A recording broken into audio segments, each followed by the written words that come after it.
very special occasion, I would like to thank you, Executive Director Beasley, and your colleagues for joining me from the World Food Programme's headquarters in Rome.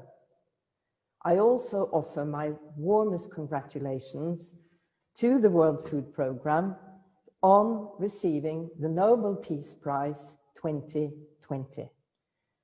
Executive Director David Beasley, staff members in Rome and all over the world. As announced, on the 9th of October, the Norwegian Nobel Committee has decided to award the 2020 Nobel Peace Prize to the World Food Programme for its efforts to combat hunger, for its contribution to bettering conditions for peace in conflict-affected areas, and for acting as a driving force in efforts to prevent the use of hunger as a weapon of war and conflict. On behalf of the Norwegian Nobel Committee, they will now be presented to you by Lisa Pelletti-Clark, co-president of the International Peace Bureau, which was the Nobel Peace Prize laureate 1910.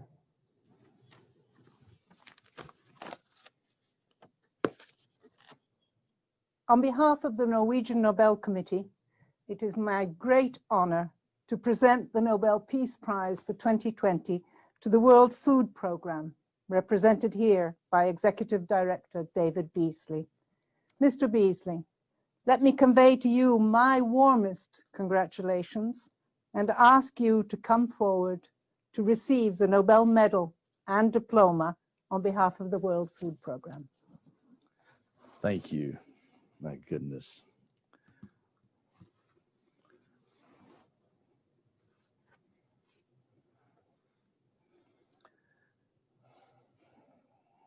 Wow.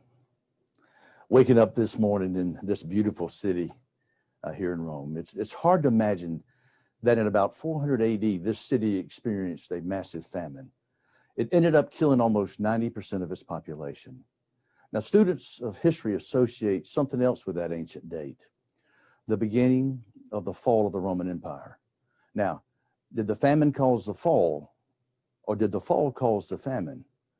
I think the answer is yes, both.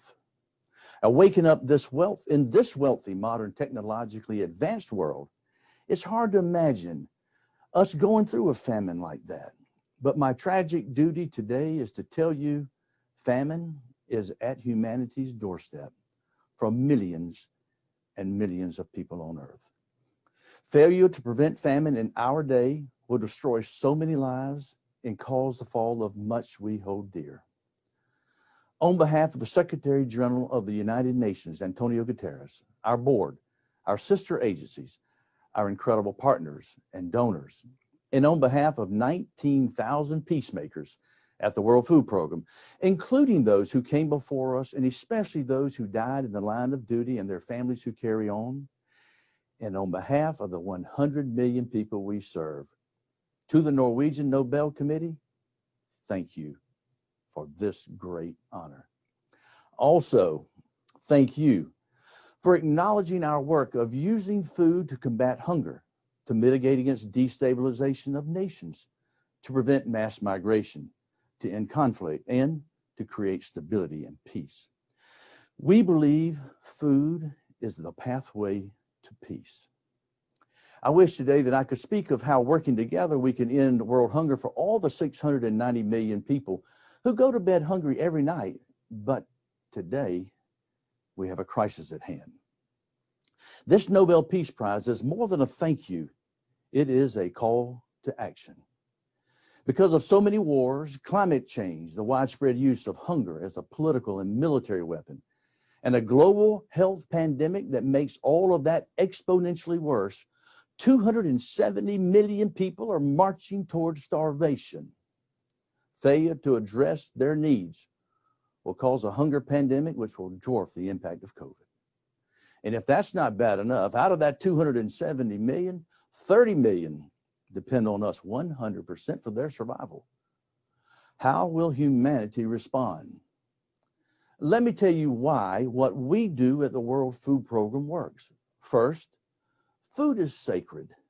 Anyone who has sat down to a Thanksgiving or a holiday meal or taken communion, attended a Seder, fasted for Ramadan, or made a food offering at a Buddhist temple knows that.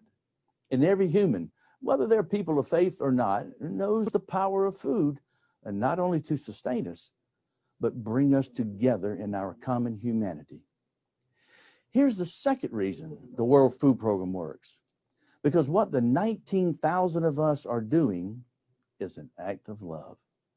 Dr. King, Nobel laureate in 1964, said, "Love is the most durable power in the world." And like Dr. King, from a very young age, I learned this teaching from Jesus of Nazareth as he taught from the Torah, love your neighbor as yourself. I've come to understand that a better translation of what Jesus actually said is, love your neighbor as your equal. Think for a moment what that really means. Imagine every woman, man, girl, and boy we share this planet with is our equal. And if we would just love them as such. Imagine what that would do to war, to conflict, to racism, to division, and to discrimination of every kind. What warms my heart is this: 100 million of my equals, my neighbors, received food from the World Food Program this past year, and we averted famine. But what tears me up inside is this. This coming year, millions and millions and millions of my equals, my neighbors, your neighbors, are marching to the brink of starvation. We stand at what may be the most ironic moment in modern history. On the one hand, after a century of massive strides in eliminating extreme poverty, today those 200 million of our neighbors are on the brink of starvation. That's more than the entire population of Western Europe. On the other hand, there's $400 trillion of wealth in our world today. Even at the height of the COVID pandemic, in just 90 days, an additional $2 trillion of wealth was created. And we only need $5 billion to save 30 million lives from famine. What am I missing here? A lot of my friends and leaders around the world have said to me, you've got the greatest job in the world, saving the lives of millions of people. Well, here's what I tell them. I don't go to bed at night thinking about the children we saved. I go to bed weeping over the children we could not save. And when we don't have enough money, nor the access we need, we have to decide which children eat and which children do not eat, which children live, which children die. How would you like that job? Please, don't ask us to choose who lives and who dies. In the spirit of Alfred Nobel, as inscribed on this medal, peace and brotherhood, let's feed them all. Food is the pathway to peace. The World Food Program. Senator Manny Pacquiao, it is great to be with you today, and thank you for the National Bible Day in the Philippines. You guys are doing an amazing job, and to be on this program with Rick Warren and many of my friends like Senator Joel Villanueva, thank you so very much. To my friends on the board and Pastor Peter Tanchi, as well as Bishop Carlos and Glenn Yu and my good friend June Cancam and Henry Jr., it's great being with you. Thank you for what you're doing to help the poor and the needy around the world and spread the good news of loving our neighbor. You know, the world's facing a crisis right now, unlike anything we've seen in our lifetime. In fact, at the World Food Program, we couldn't be doing all that we're doing without your support. We help about 100 million people on any given day, week, or month. And right now with COVID, the problems are only skyrocketing. In fact, the number of people marching to the brink of starvation is skyrocketing from 135 million to 270 million people. And if we don't get the support that we need, they will die. And there will be mass migration and destabilization among nations around the world. You know, we have a vaccine against hunger. It's called food. And with $400 trillion worth of wealth around the world today, there's no excuse, no reason that any child should die or go to bed hungry. But with friends like you, men and women, young and old, coming together in the spirit of Jesus of Nazareth, of teaching and loving our neighbor, I have no doubt we can overcome anything, because all things are possible.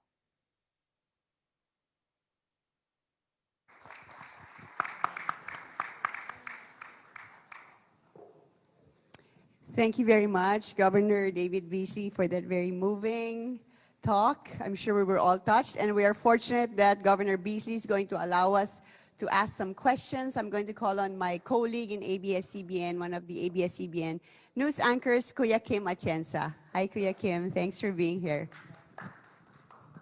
Thank you very much, Diane. Magandang umaga sa inyong lahat. So the two questions are, the first is, what is your biggest challenge at the World Food Program in the midst of the pandemic? So the biggest challenges that we're facing now, you can imagine, first and foremost, is lack of money. Normally, like for example, 2020, our budget was about $8 billion. Because of COVID and the number of people spiking from 135 million people to 270 million people, literally marching to the brink of starvation, our needs are now about $15 billion. Just to avert famine is $5 billion. And with $400 trillion worth of wealth today, I'd like to think that the world's billionaires, there are 2,200 billionaires that made $5.2 billion. I think they could step up per day. Now, that's per day of net worth increase. I think they could step up. But aside from money, and probably a lot of other things that we need. Number one is to end the wars. And number two, there's a lot that people don't realize that we do out there. We don't deliver just food. When the pandemic hit with COVID, airline industry shut down around the world. Well, you still had to deliver food and medical supplies. And so when COVID hit, we needed to be able to deliver the PPE and testing equipment and masks and gowns, as well as doctors and first responders, and because there were no airlines operating in a lot of the countries that we're talking about. And so we ended up picking up that humanitarian logistics hub, and that's what we do. So we're the best of the best of doing that. And not many people realize around the world, we are that humanitarian hub for the humanitarian world, whether it's WHO or UNICEF or NGOs that are out there. So just in 2020, for COVID alone, we delivered about 27,000 passengers into about 68 different destinations, about 200,000 cubic meters of supplies, like COVID supplies, into about 171 different countries. So we're out there no matter what it takes, no matter where the trouble may be. It could be Ebola, it could be COVID, it could be war, conflict, it could be climate extremes like a cyclone or a hurricane or anything that's devastating. We get the job done. And so with COVID in 2021, there are a lot of hurdles, a lot of obstacles. One of the things that we're facing worldwide, and then this, is supply chain disruption. You can imagine it's not, again, we don't just bring in food, but sometimes in the commercial side, you're bringing in fertilizers and seeds at a critical time for farmers.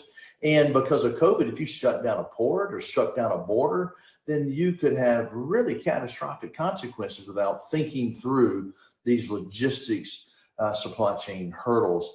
So we're sort of all hands on deck, working with governments around the world, saying, don't do that because I know you mean well, but the consequences will be devastating. And you can imagine if you shut down a city in an urban lockdown, and if people in that city don't have food, particularly the poor, you could have devastating consequences. It's not like in a wealthy nation where people have food in their pantry for maybe 2 to 3 weeks, and you might not like what you're eating the third week, but you're gonna be okay. But in a lot of poor countries, people live hand to mouth every day, and so if you do a lockdown, you're going to have political unrest and destabilization and starvation or migration, but it's just inevitable. So if we can know in advance in a poor area, like in a city urban area, then we could come in with a safety net program and really help the people get through a very difficult time. And so we've had to do a lot of modifying ourselves. as well to be able to reach the people in need in a crisis like we're facing right now. Unfortunately, while there is good news, we're getting vaccines out there, and we'll be a part of that team distributing vaccines. But you can imagine the actual economic ripple effect of COVID is really beginning to hit in its worst ways in very poor countries, for example, in Africa. And the next few months are going to be devastating to a lot of poor countries. So please be in prayer for them. The second question is, how can we all help to meet the challenge? Now, what can you do to help? There's several things that you can do to help. Number one is pray. And number two is, even in your own neighborhoods, you'll be surprised at who may be struggling right now. So please look at your own neighborhoods and your own communities, your own country. Three, as to around the world, you may think, well, gosh, I don't have $1 billion or $1 million, but you know, we feed a child for about 25 cents. So if you could even give $1 or $2, that will make all the difference in the world to a child.